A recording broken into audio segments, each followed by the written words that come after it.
오늘은 자유와 양심과 영광이라는 제목으로 말씀 선포를 하겠습니다.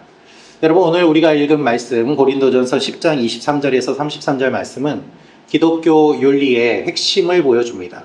예수 믿는 사람들이 어떻게 살아야 되는가, 그리스도인의 자유와 이웃을 향한 사랑이 어떻게 조화를 이루어야 되는지를 성경의 명확한 기준을 통해서 제시합니다. 오늘 말씀의 핵심 문구를 먼저 말씀드리겠습니다. 한번 따라해 주시면 좋겠습니다. 내려놓는 자유가 진짜 자유이다. 한 번 더 읽겠습니다. 시작. 내려놓는 자유가 진짜 자유이다. 그렇습니다, 여러분. 우리에겐 할 수 있는 자유가 있습니다. 그러나 그 자유를 하지 않는 것으로 사용합니다. 이웃을 위해 기꺼이 그 자유를 내려놓을 때 그 자유는 참된 자유가 되고 그 자유를 통해서 하나님이 영광 받으신다는 것이 오늘 말씀의 핵심입니다. 제가 중학생 때 다녔던 교회는요, 중고등부 예배가 토요일에 있었습니다. 토요일 오후에 예배를 드리는데, 예배를 드리고 난 다음에는 여러 주제에 대해서 서로 토론하는 시간이 있었습니다. 그렇게 다양한 의견이 오가고 선생님께서 신앙적인 방향으로 잡아주시는 그러한 시간들이 있었는데요. 여러 다양한 주제들을 나누었지만 지금도 기억이 나는 한 가지 주제가 있습니다. 예전에 한국에는 건강원이 많았죠. 흑염소탕, 게소주, 뱀술 이런 거 만들어 파는 곳인데요. 그런데 교회 근처에 샬롬 건강원이 생긴 거예요. 그래서 그때의 저희 예배 후에 토론의 주제는 무엇이었는가 하면은 샬롬 건강원을 어떻게 봐야 될까 였습니다. 양쪽으로 의견이 나뉘었어요. 한쪽은 별로 덕이 되지 않는 것 같다. 어떻게 그런 음식을, 그런 것을 만들어서 파는데 샬롬 건강원 조금 어울리지 않는 것 같다라는 그런 의견이 있었고요. 다른 한쪽으로는 뭐가 문제이냐, 몸 약한 사람들을 위해서 만드는 보양식인데 이 음식 자체에 무슨 문제가 있느냐, 그렇게 치열하게 의견을 나눴던 그런 기억이 있습니다. 여러분은 어떻게 생각하십니까? 긍정적으로 보시는 분이 계실 수도 있고 그렇지 않은 분이 계실 수도 있을 것입니다. 하지만 의견이 나뉘는 것과는 달리 너무 극단적으로 가서 교회가 분열이 된다면 그것은 큰 문제가 되겠지요. 오늘 본문은 이런 갈등 속에 있던 고린도 교회를 향한 바울의 권면이 기록되어 있습니다. 고린도 교회가 먹고 마시는 문제로 서로 싸웠습니다. 그리고 나뉘게 되었습니다. 분열 위기에 있는 고린도 교회를 향해서 바울이 이야기하는 것은 무엇인가 하면 이웃을 위해서 기꺼이 권리를 내려놓을 때 하나님의 영광이 나타납니다 라는 것입니다. 그래서 여러분, 우리가 알 것은 그리스도인의 자유에는 한계가 있다는 것을 알아야만 합니다. 고린도 교회에는 어떤 문제가 있었을까요? 우상에게 바쳤던 고기를 먹는 문제를 두고 싸웠습니다. 당시의 고린도는요, 우상 숭배가 만연했습니다. 시장에서 유통되는 고기의 대부분은 우상 신전에서 우상에게 바쳐진 다음에 풀려서 유통되는 것이었습니다. 이 고기를 거부하는 것은 경제적인 고립, 경제적인 손실뿐만 아니라 사회적인 고립을 의미했습니다. 따라서 양심에 거리껴서 고기를 거부하는 성도들은 이 신앙 때문에 경제적인 손실을 감수하면서 고기를 먹지 않았던 것이고요. 고기를 먹는 쪽은 그들을 보면서 이런 말을 했습니다. 고기 먹는 것과 예수님 구원하는 것은 아무런 관계가 없는데 우상에게 바쳤던 음식이라고 해서 그것 먹는 것이 무슨 문제가 되느냐. 우상은 실체가 없는 것이다. 이것과 구원과는 아무런 관계가 없다라면서 자신들의 지식을 내세우면서 고기는 먹어도 된다라고 주장을 했어요. 그리고 고기를 먹지 않으며 신앙의 양심을 지키는 사람들을 향해서 조롱하고 비난하는 말을 하였습니다. 저 무식한 사람들, 저 제대로 알지 못하니까 저렇게 잘못된 모습을 보이는 거야 라고 말입니다. 고기를 먹어도 된다는 사람들, 자유를 주장하는 사람들과 고기를 먹으면 안 된다는 사람들, 이 양심을 주장하는 사람들이 서로 대립되는 상황이 고린도 교회의 상황이었던 것입니다. 여러분, 이 문제를 어떻게 해결하면 좋을까요? 바울은요, 먼저 자유를 인정합니다. 그래, 먹을 자유가 있다. 그렇지만 자유라고 해서 무엇이든지 다 해도 되는 것은 아니다라고 말을 합니다.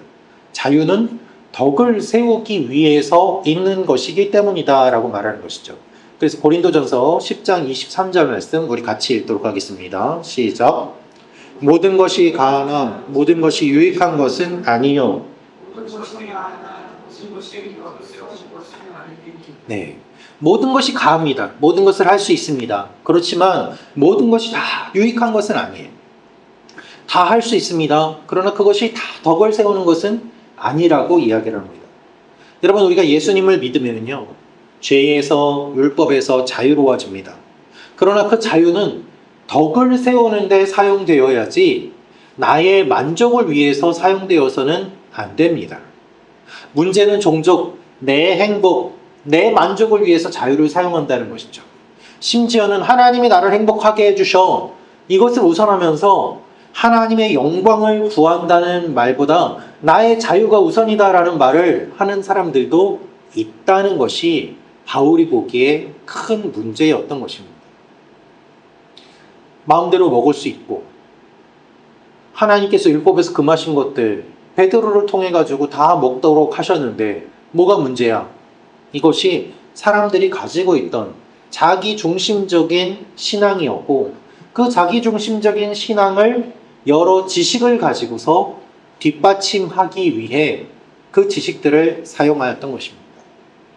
자기중심적인 신앙에 머물면은 우리는요, 그리스도인의 참된 증인됨을 잃고 맙니다. 세상 사람들이 성도들을 향해서 이기적이라고 손가락질하는 이유도 무엇인가 하면 그 자유를 남용했기 때문이에요. 예배의 자유가 있다. 우리는 말할 자유가 있다. 우리에게 있는 여러 자유가 있다. 이 자유들이 남용되었기 때문에 사람들이 그 모습을 보면서 시험 들기도 하고 힘들어하기도 하는 일이 일어납니다. 제가 고등학교 2학년 때예요. 저희 반에 목사님 아들 2명이 있었어요. 근데 한 명은 감리교 목사님 아들이었고 한 명은 또 총신 쪽 목사님 아들이었어요. 저는 제가 초등학교 6학년 때 예수님 믿었기 때문에 이제 중고등학교 시절을 지내면서 신앙적인 이야기를 할 친구도 별로 없고 고등학교 2학년 때 이런 친구들이 같은 반이라서 너무 좋아서 이제 좀 신앙에 대한 이야기를 나누려고 했는데 이 두 친구는 전혀 그런 마음이 없었어요. 이 두 친구가 그냥 수업 빼먹고 당구 치러 다니고 술 마시러 다니고 담배 피우고 그거를 반 친구들도 다 알았거든요. 그러면서도 이렇게 이야기를 했습니다. 나는 감신대 갈 거야. 나는 총신대 갈 거야. 막 이렇게 얘기를 하고 다니니까 제가 그 이야기를 들으면서 너무 마음이 힘들어졌습니다. 결국 두 친구는 그렇게 선포한 대로 감신대 가고 총신대를 갔어요.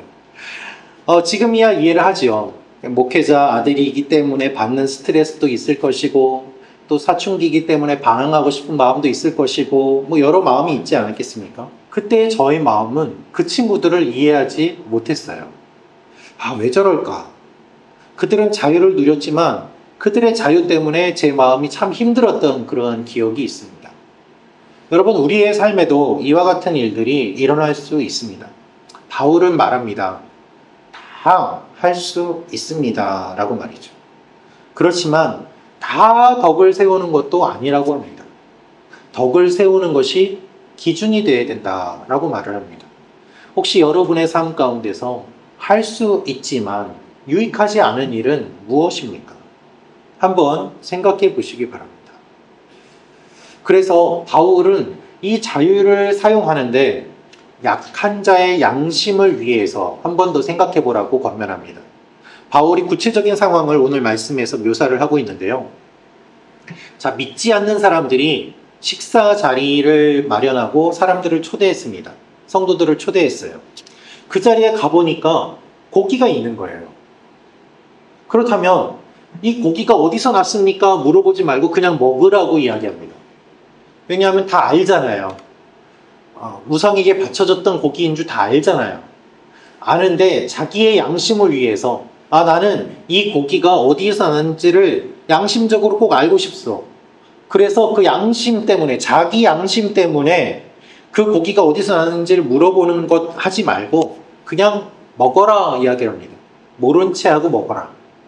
그렇지만 누군가가 그 고기는 신전에 바쳐졌던 고기인데 그걸 먹습니까? 라고 한다면 그 사람의 양심을 위해서 먹지 말아라 라고 이야기를 해요.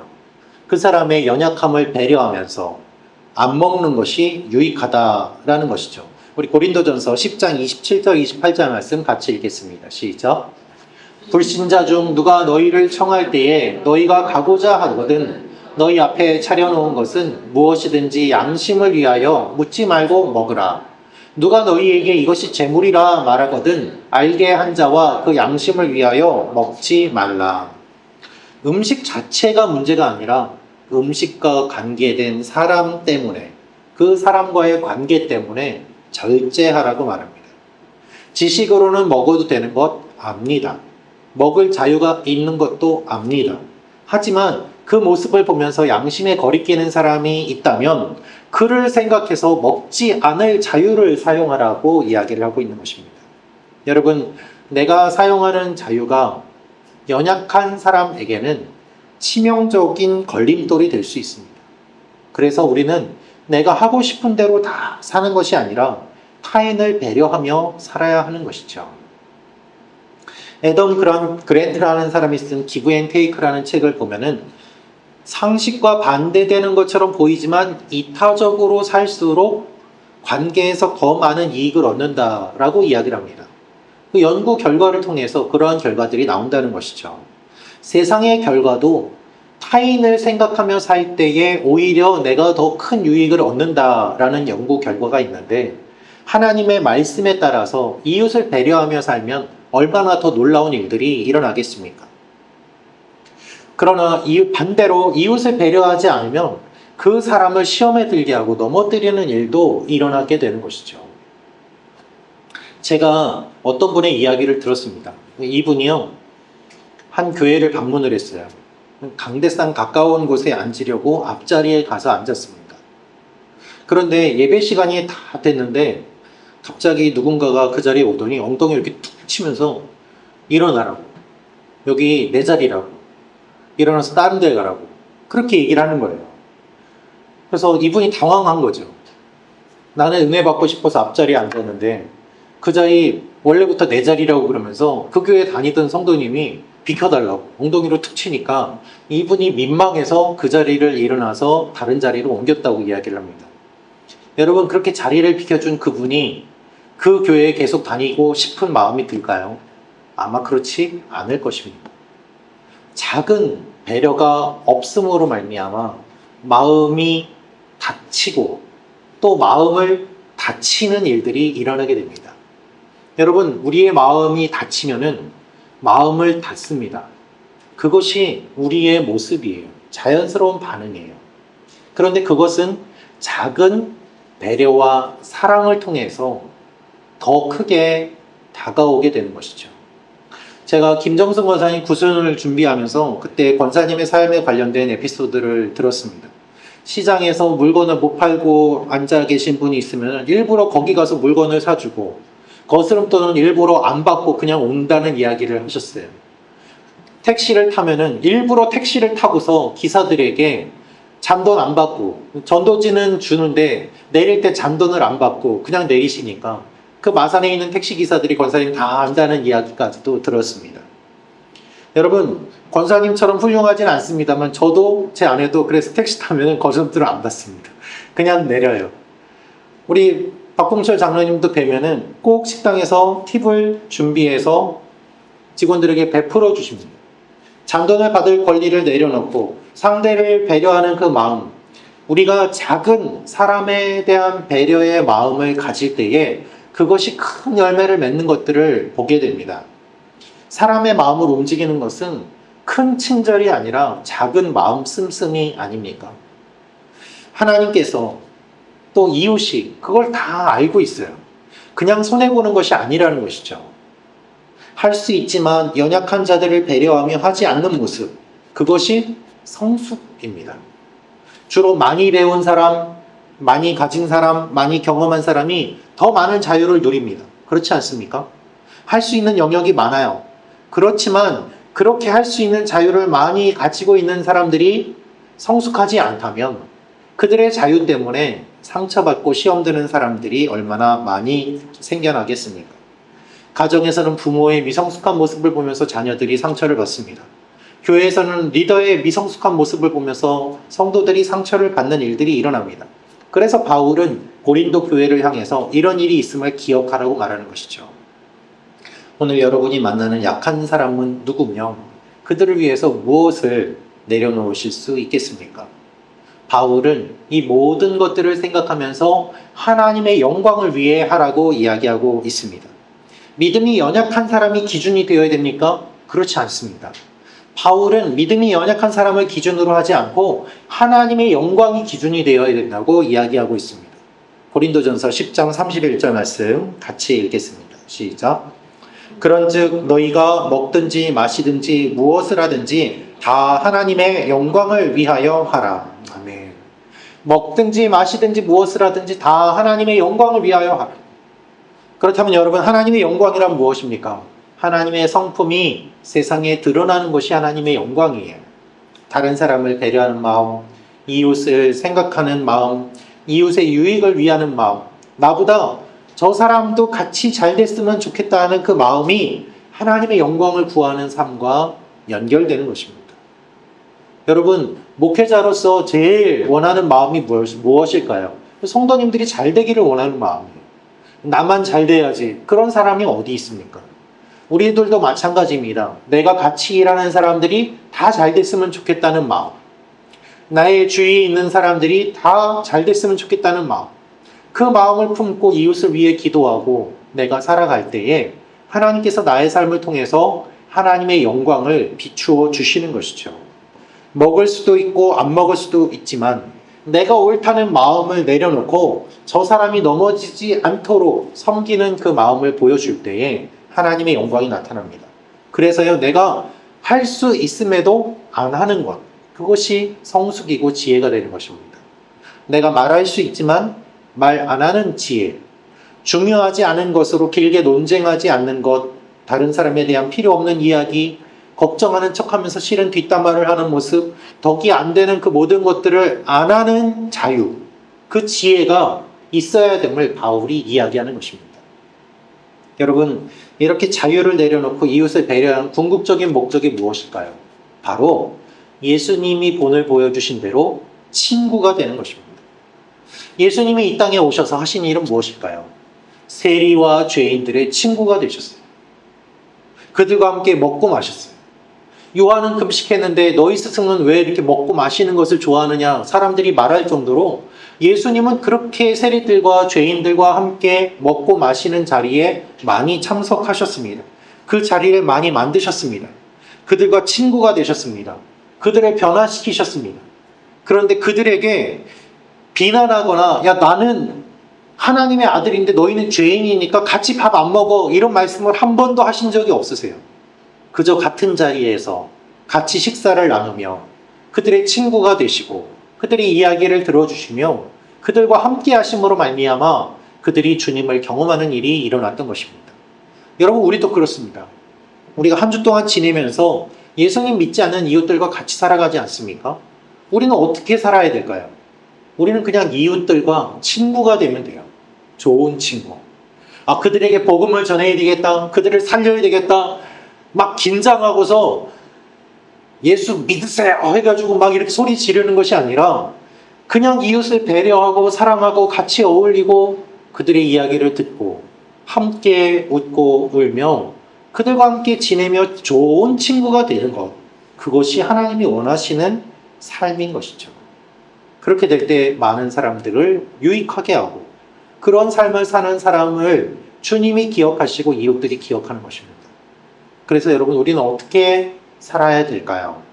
우리는 그리스도 안에서 모든 것을 할 수 있는 자유가 있습니다. 그러나 그 자유는 절제라는 그릇에 담길 때 가장 찬란하게 빛납니다. 그 빛은 하나님의 영광의 빛이 되는 것입니다. 우리가 이 절제를 선택할 수 있는 이유는 율법적인 억압이 아닙니다. 도덕적으로 하지 마십시오 이것이 아니라 예수님께서 십자가에 달리셔서 모든 권리를 포기하시고 우리를 위해 내어주신 것처럼 우리도 연약한 이웃을 생각하며 우리가 할 수 있는 것을 하지 않고 내려놓는 것, 그 기쁘게 내려놓는 그 내려놓음을 통해서 이웃이 변화되는 일들이 일어나는 것을 하나님께서 우리에게 알려주시는 것이죠. 그래서 우리가 이번 한 주간의 삶을 살 때 내려놓는 자유를 통하여서 진짜 자유를 누리고 사람들을 주님께로 인도해가는 귀한 일들이 일어나게 되는 것입니다. 한번 따라해 주시면 좋겠습니다. 내려놓는 자유가 진짜 자유이다. 네, 이 자유의 의미를 기억하며 하나님 앞에 기도하며 나아가는 여러분과 제가 되기를 원합니다. 기도하겠습니다.